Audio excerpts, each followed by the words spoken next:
mortos na fé.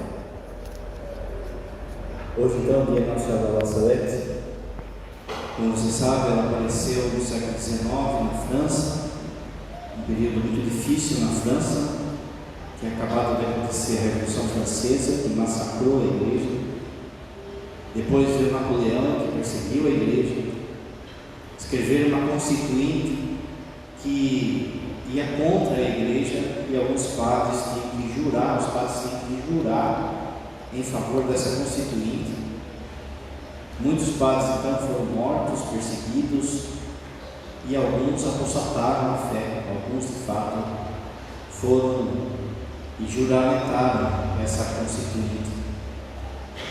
Era um período de muita confusão, era um período também de uma heresia chamada jansenismo, que era uma heresia que falava assim que ninguém era digno, por exemplo, de se aproximar da Eucaristia ou dos sacramentos. E por conta disso muita gente entrava na preguiça espiritual. Por vezes um padre celebrava a missa uma vez na vida. Outros comungavam, outras pessoas, leigos, também comungavam uma vez na vida só. Nessa desculpa de que ninguém era digno, ninguém se aproximava do Santíssimo Sacramento. De forma que houve um esfriamento da fé na França e que esses frutos ruins a França colhe até agora. Deus suscitou vários santos, São Luís Maria de Montfort, São Vicente de Paulo, entre tantos.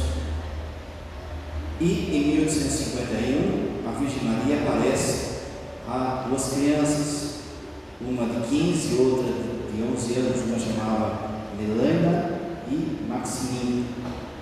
Essas duas crianças, então, elas, crianças simples, veem a Virgem Maria, que aparece luminosa, bonita, mas chorando. Se senta e chora. Chora pelos pecados da França, pelos pecados do mundo, pelos pecados dos padres. Chora por aquilo que a humanidade vai abraçar, aquilo que a humanidade vai ofender a Deus. Ela, de modo profético, diz às crianças o quanto que os homens têm machucado o seu coração, machucado o coração de Deus e, por consequência, o coração dela. E faz várias profecias. O padre pegou um parágrafo de uma profecia. Ela diz assim: primeiro, ela chora por conta daquilo que estava ofendendo a primeira tábua da lei. Os 10 mandamentos estão divididos em 2 tábuas. Essas tábuas da lei, elas não estão divididas entre 5 mandamentos e 5 mandamentos, não.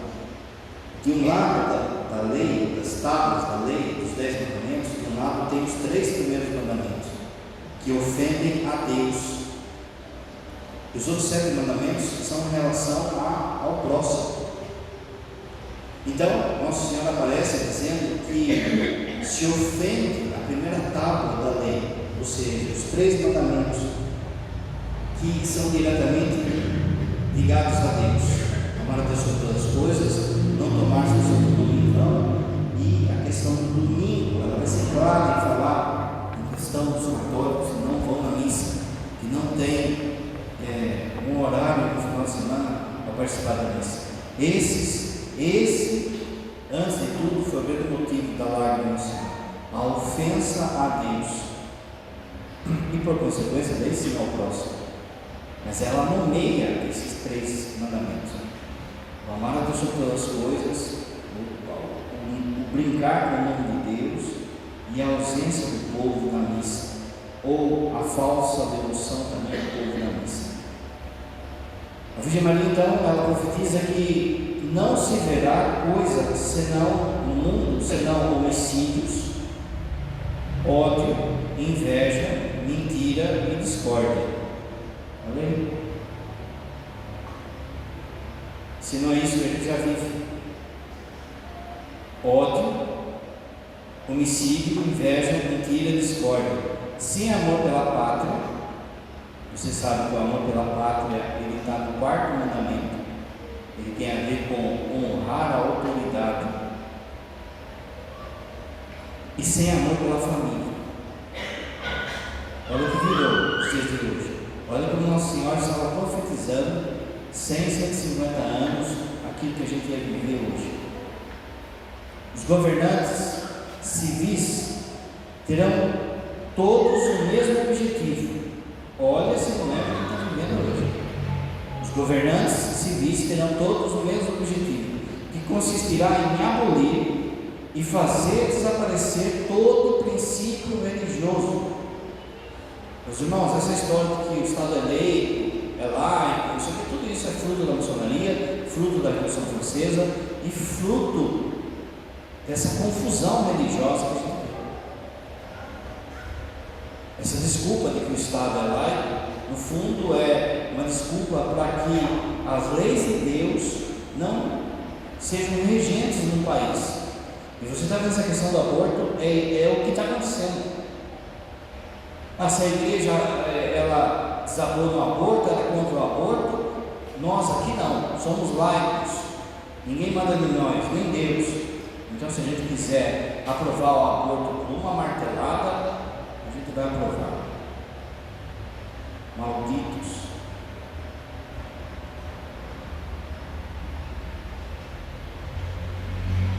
Desaparecer todo o princípio religioso para dar lugar ao materialismo, o consumismo, que a gente consegue, o consumismo, olha aí, é tudo ganhar dinheiro, Deus ganha dinheiro hoje. Ao ateísmo, muita gente fala que Deus existe, muita gente diz que acredita em Deus, mas vive como se Deus não existisse, então são ateus. E como o Padre falou, como há um mandamento, como a Virgem Maria falou, existe um mandamento para você, por exemplo, participar da igreja, que está na primeira tábua. Ao Espiritismo, olha o que ela falou, ela deu um nome ao negócio. E a toda a espécie de vícios sexuais e erros ideológicos. Meus irmãos, é tudo aquilo que a gente tem vivido.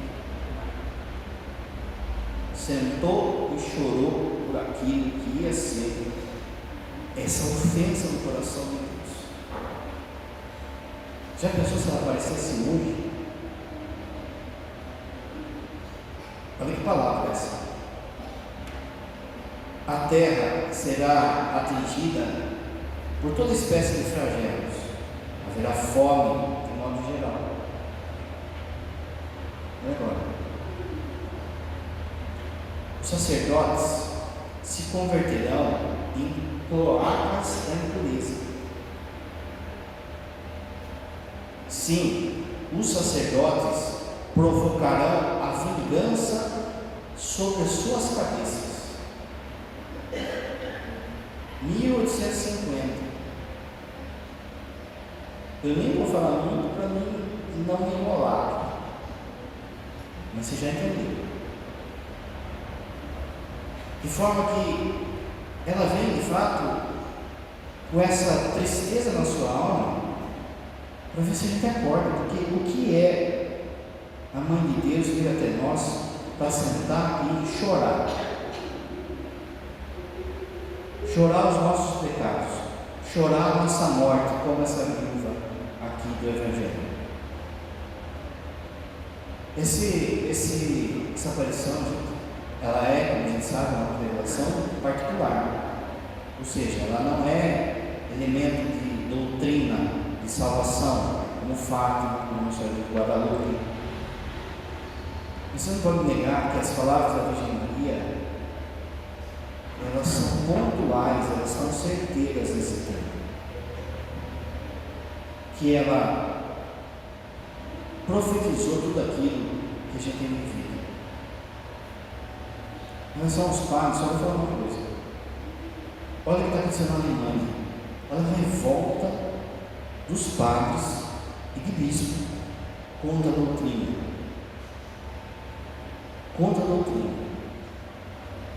E aí, no nosso meio, a gente vê gente querendo andar além do que o Papa está falando,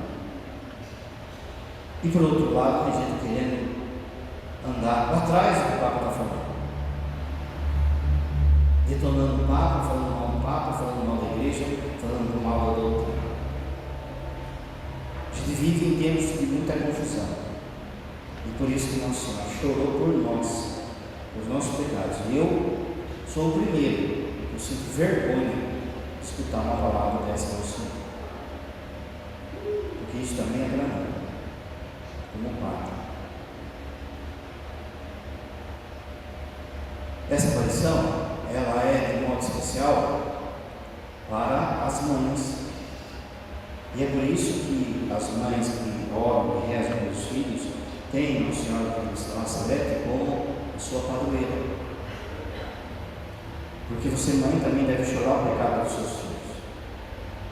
Mas entenda agora que na própria aparição de Nossa Senhora em Nazaré, e naquilo que ela traz como símbolo, existe um mapa para você salvar o seu filho ou a sua filha. Ela deixou um mapa nas vestes dela, nos objetos que ela usa, do modo como ela se porta. Existe um mapa para você salvar o seu filho. Enquanto que você que faz parte desse grupo, ou você que não faz parte desse grupo oficialmente, mas é também uma mãe que chora, que reza pelo filho, precisa perceber o que ela deixou aqui para você salvar o seu filho e a sua filha. A primeira coisa, o primeiro símbolo que aparece, ela aparece vestida como camponesa. Uma camponesa de lugar, ou seja, ela aparece de modo simples. Como o padre falou, você, mãe, quer salvar seu filho ou sua filha, leia o mapa que ela deixa.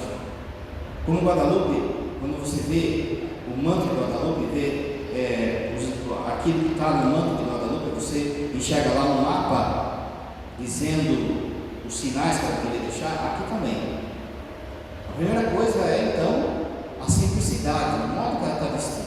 Você não vai conseguir salvar o seu filho ou sua filha com orgulho, com questionamento, com soberba, mas sendo uma camponesa, sendo simples, buscando coisas simples. Às vezes a gente fala que é simples, mas a gente cria necessidades. Celular, carro, isso, aquilo outro, elogio. A gente cria necessidades, então é isso prova que a gente não está sendo simples. A segunda coisa, além de vestida de camponesa, ela aparece vestida com um avental. E avental você sabe o que é. Você é serva dentro de casa. Esse ser serva, é lógico que não vai ser escravo, mas é você entender que para salvar eles, você vai ter que se colocar como serva de todos, como aquela que é deixada de lado, como aquela que é humilhada, como aquela que ninguém vê a dor, como aquela que ninguém liga, como aquela que é esquecida, como aquela que vive a ladainha da humildade. Como serva, como aquela que não reclama os seus direitos, mas entrega toda a sua vida, que não fica esperando salário, porque é serva não tem salário, que não fica esperando retribuição nem de pessoas, nem de filho, nem de filha e nem de Deus, não fica cobrando de Deus, mas é servo. Se eu sou de fato servo ou serva, eu paro de questionar por que Deus está demorando. Jesus mesmo fala: o servo não sabe a hora que o patrão vai chegar, porque o patrão é que manda na vida dele, ele vai chegar a hora que ele quiser. Assim também, serva de todos, em casa, fazendo aquilo que é o seu dever de mãe, de esposa, e não fazendo às vezes chantagem emocional, jogo duplo, manha. Servo. Outra figura que a gente encontra na Virgem de Nazaré. Ela aparece, como você sabe, de braços cruzados. Quando ela está de pé, ela aparece de braços cruzados. Sinal de espera, de esperança, de estar em prontidão. Não é sinal de lamúria, não é sinal de desespero, sinal de espera, pronta de fato a agir, pronta de fato a receber a graça, pronta, ela está esperando, ela não está questionando. A gente vê no mapa de Nossa Senhora de Nazaré, na roupa dela, correntes. Essas correntes, você sabe, essas correntes representam o pecado. Mas aqui, olha só, presta atenção. Aqui são os nossos pecados. E o pecado seu de mãe. Essa corrente representa os pecados seu de mãe. Porque não adianta eu querer a santidade da minha filha, do meu filho, se eu ainda não tenho santificado, se eu ainda estou acorrentando a mãe do céu, se eu ainda não busco a santidade, fico pedindo a santidade dele, pedindo a santidade dela, mas eu mesmo não. A santidade de vida é capaz de fato de mudá-los. Por isso, enquanto a gente não entender isso, que antes de tudo eu preciso ser santo, eu preciso ser santo, as correntes estão sobre Nossa Senhora. As minhas correntes, para de olhar para o filho, para de olhar para o marido, para de olhar para a filha, e olha para você, mãe, e converta-se, e se santifique. Padre, mas eu já venho na igreja.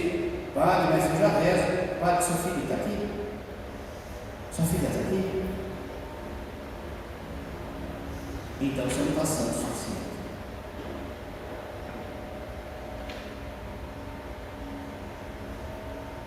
Aparece na cruz, o peito de Nossa Senhora, de um lado os pregos, lá em cima, os pregos representam os pecados dos filhos de cada um. O quanto que cada pecado dos seus filhos, das suas filhas, atinge Jesus. E você precisa entender que, mais do que o seu coração, esses pecados dos seus filhos, eles agridem o coração de Jesus e o coração da Virgem Maria.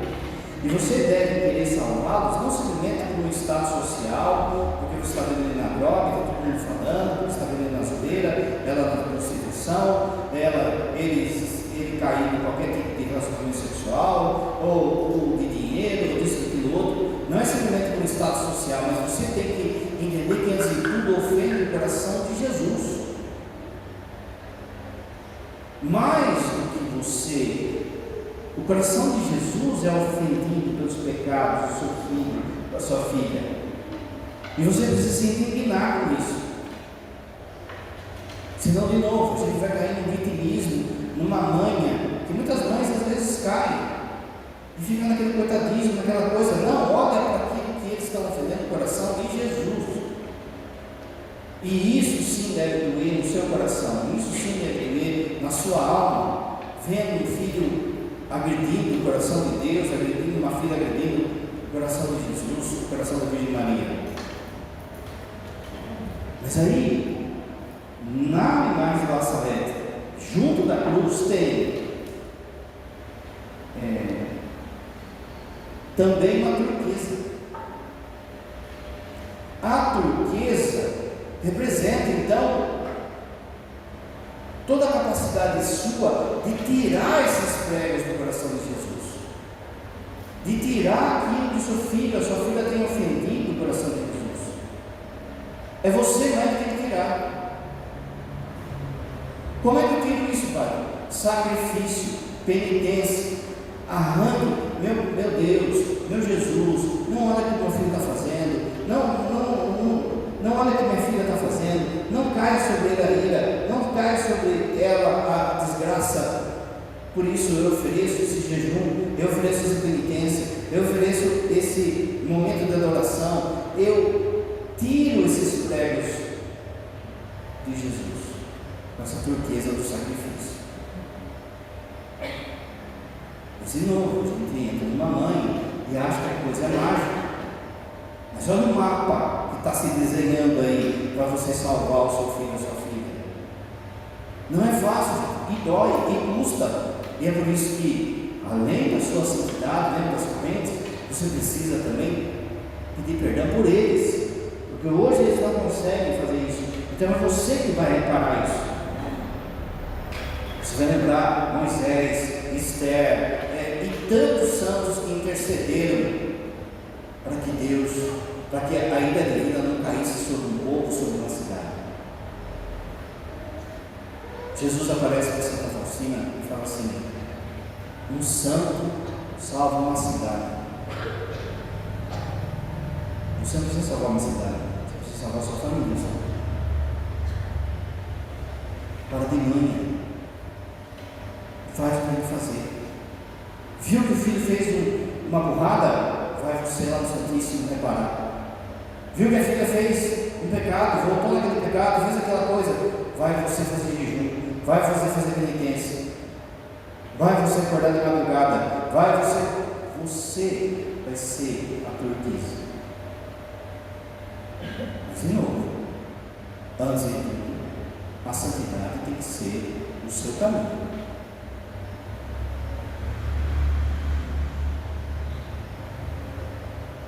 Nossa Senhora, ela chorava, e aí conforme ela chorava, suas lágrimas caíam na cruz, e aí na cruz as lágrimas sumiam. Você tem que chorar muito ainda. Quanto que você já chorou os seus pecados, os pecados dos seus filhos, pela conversão deles? Aqui não é só lágrimas, mas também, porque indica um coração às vezes duro, um coração às vezes contado, sabe? De contabilidade, seco, que nega as coisas. De novo, um coração que diante da cruz do Senhor, da ofensa, a gente chora. Você lembra de Santa Mônica? Santa Agostinho saía da bagunça, passava no amanhecer na frente da igreja, estava lá a Mônica chorando diante do sagrado. O que Santa Ambrósio falou para Santa Mônica? Deus não deixará perdido um filho de tantas lágrimas. Chore o pecado dos seus filhos. Chore do modo certo. Chore de novo para consolar o coração de Jesus, da Virgem Maria. Chore em reparação aos pecados que estão sendo feitos. Não é um choro de desespero, não é um choro de arrogância, não é um choro de questionamento. É o mesmo choro que a Virgem Maria teve aos pés da cruz. Ninguém, não doeu, por isso que ela reina dos mártires, não doeu mais do que o coração dela. Ninguém sofreu mais do que ela depois de Jesus. Mas não era desespero. Você vai chorar lágrima de sangue na sua alma. Pela conversão do seu filho, pela conversão da sua filha, entra na guerra, entra, acorda. Entra nessa batalha. Nossa Senhora está pedindo, você, mãe.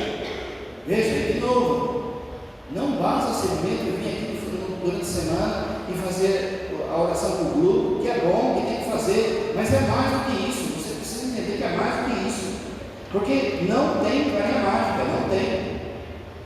Se você perceber que você precisa salvar seu filho, salvar sua filha e entrar nessa guerra, não vai salvar, não acho que é varinha mágica. É uma luta. Aqui em Santa Teresa é uma determinada determinação. Se você o ama, por que estou perdendo tempo com tanta bobagem? Por que estou querendo atalho para converter meu filho? Faça essa Santa Teresinha, faça essa Santa Teresinha, eu quero atalho. Não tem atalho, gente. O mapa é a Virgem de La Salette. Olha quanta coisa para fazer.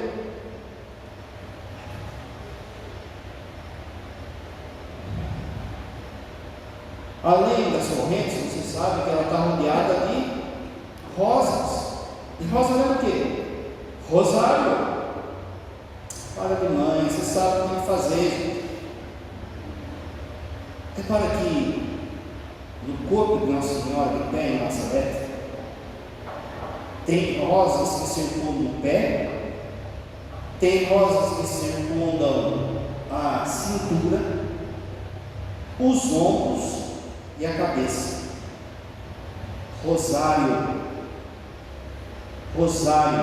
os pés, mistérios gozosos. Maria caminha até a casa de Santa Isabel. Os ombros, mistérios dolorosos. O que Jesus carregou no seu ombro? A cabeça, mistérios, junto com a coroa, gloriosos. Depois você percebeu, olha só como Deus é. O Papa João Paulo II instituiu os mistérios luminosos. E não é que Maria tem em volta do seu ventre também um cordão de rosas para simbolizar a caminhada de Jesus, a vida pública de Jesus? Para de manhã, não queira atalho, reza o rosário, reza o terço pelo menos, mas você tem que ir assim, começa o terço pensando no rosário. Eu tenho que chegar no rosário. Quer salvar sua filha? Quer salvar sua filha? Não faça pela vontade, faz o que tem que fazer. Faz o que tem que fazer. Não fica dando mínimo para Deus. Faz o que tem que fazer. De novo, a cabeça dele, dela, o coração dele, dela, está lá no mundo, está nas coisas do mundo.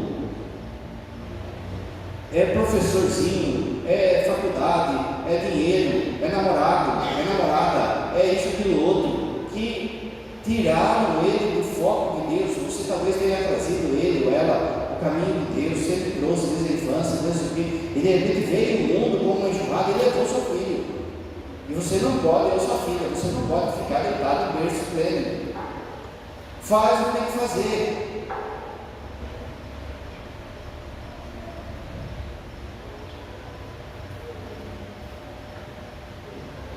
Aqui vale também você. Você que é mãe, tem que rezar o seu filho, tem que rezar para a sua filha, e é para o seu livro que vai levar. A mensagem do La Salette também fala dos padres, e você precisa rezar pelos padres como você reza pelos seus filhos. Estou falando muito. Você precisa rezar pelos padres como você reza pelo seu filho e pela sua filha. Não sou melhor que ninguém, vocês não têm noção o tanto de padre se perdeu. Ah, mas a responsabilidade é dele. Sim, mas cadê o povo rezando pelo padre? Ou você não sabe que derrubando um padre cai um monte que nem dominó? Ou você não vê que é um deboche do diabo? Ele debocha da igreja, da missa, quando tem um padre vivendo vida dupla, quando tem um padre mais para lá do que para cá, ele está debochando. O padre fala assim, quantas comunhões sacrílicas que a gente tem de gente que comunga em pecado grave. Agora pensa só, quantas missas sacrílicas de pecado de padre vivendo em vida adulta. Amar seus filhos também é amar os padres, porque os padres são capazes de tirar eles de lá. Os irmãos sabem disso. Por isso que Nossa Senhora tocou nesse assunto lá em La Salette, é sinal, você, mãe, que ora pelo filho, deve rezar pelos padres, pelas vocações, pelos bispos, pelo Papa. Rezar que o Senhor conceda as vocações de fato conforme o coração de Deus e não conforme o coração do mundo. Tem muito padre, vou falar, tem muito padre falando que o mundo quer escutar, mas não quer falar o que Deus manda. Você lembra, faz 15 dias, a primeira leitura falando, Ezequiel falando, Se o ímpio se perder por causa que ninguém falou, ai de quem? A roupa de Nossa Senhora em Nazaré é um mapa para você salvar seu filho, a sua filha e rezar pelos pais. Qual que é o último sinal que aparece na roupa de Nossa Senhora? A coroa. Não desanima. Não desanima. Se essa for a sua única missão na terra, vai fazer o que tem que fazer. Não faz pela metade. Não busca atalho. Faz o que tem que fazer. Siga os santos. O que o pastor fala? Siga os santos. O que os santos faziam? Comungavam, confessavam, terço, rosário, penitência. É isso. Penitência sempre orientada pelo padre. Nada de fazer coisa da cabeça. Mas veja, foi isso que os santos fizeram. Quando a turma chegava para o Padre Pio, ele falava assim: mas como que o senhor cura as pessoas? Ele falava: não sou eu que curo, é Deus. Mas o que o senhor faz? Eu só rezo. Não tinha fórmula mais, não tinha. Ele só chegava e falava: Ave Maria, Pai Nosso, e ele mandava a pessoa embora. Mas era santo. Você viu esses dias para falar São José convertido? Deus ajeita os santos. Deus ajeita as coisas do santo. Se você de fato perseverar, você vai receber essa coroa. E quer coisa mais assim, agraciada do que ter seu filho ou sua filha no céu. Vai ter valido a pena toda lágrima, todo joelho calejado. Como está seu joelho? Esse dia o padre deu uma amiga dele. Pensa numa mulher de oração. O joelho dela está quadrado de rezar pela filha. Como está seu joelho? Como é que está seu sono? Você está com sono em dia? Porque o padre sempre fala, sabe? Um padre tem que estar cansado. Tem que estar cansado. O padre tem que estar cansado. Porque atende e vai rezar, e celebra a missa, e vai atender, e estuda, e não sei o que, não sei o que. Não dá tempo. Tem dia, eu já falei já, não é por médico. Tem dias eu vou dormir 1h30 da manhã. E de manhã eu tenho que estar cedo, 6h30, 7 horas, já tem que estar de pé, já rezando, já tem que estar pá. E aonde a gente encosta, pode ver, aonde a gente encosta, a gente não está cochilando. Tem que estar cansado, mamãe tem que estar cansada, mamãe tem que estar com dor, o padre vive com dor, os padres vivem com dor, os padres que de fato vivem, não é assim? Vai estar com dor, por quê? É um peso espiritual atender a confissão, gente. É um peso espiritual atender o pecado do povo. Todo mundo vem, joga o pior em cima da gente. E como é que você está? Eu estou de boa. Vai ter que estar com o joelho quadrado, vai ter que estar com dor na costa, vai ter que estar com enxaqueca, vai ter que estar com sono, vai ter que estar. Assim foi Santa Mônica, uma olheira. Se você quer salvar o seu filho ou sua filha, olha o mapa, olha o que Nossa Senhora fez. Ela sentou e chorou. E a gente está aí, sabe, deitado, berço esplêndido, esperando aí, sabe, como se fosse um passe de mágica, que os nossos filhos se convertam, que as pessoas da nossa família se convertam. E olha o que o padre falou. Qual que é a sua força diante dessas coisas aqui, ó? Diante do mundo do jeito que está. Pensa você, mãe, qual que é a sua força diante de tanto homicídio, de ódio, de inveja, de mentira, de discórdia, de profanação, de desamor à família, de vício sexual? Qual que é a força que você tem humanamente? Nenhuma. Então faz o que ela mandou. Segue o mapa. Segue o mapa. E daí sim você vai ter força. Não desanima. Não questiona aquilo que o padre falou. Se isso for a única coisa para você fazer na sua vida, dê a vida. Porque é seu filho e a sua filha. Olha só o texto do Evangelho. Levaram o menino até Jesus. Se você fizer esse mapa, Jesus vai chegar para você e vai falar assim: chega de chorar. Vai falar para o seu filho e para a sua filha: levante-se. O menino levantou e começou a falar, e começou a pregar. Faz a sua parte, sem atalho, sem meia vida, sem meia sola, e faz a única coisa que Deus mandou você fazer: gerar a vida biológica do seu filho e a vida do céu do seu filho e da sua filha.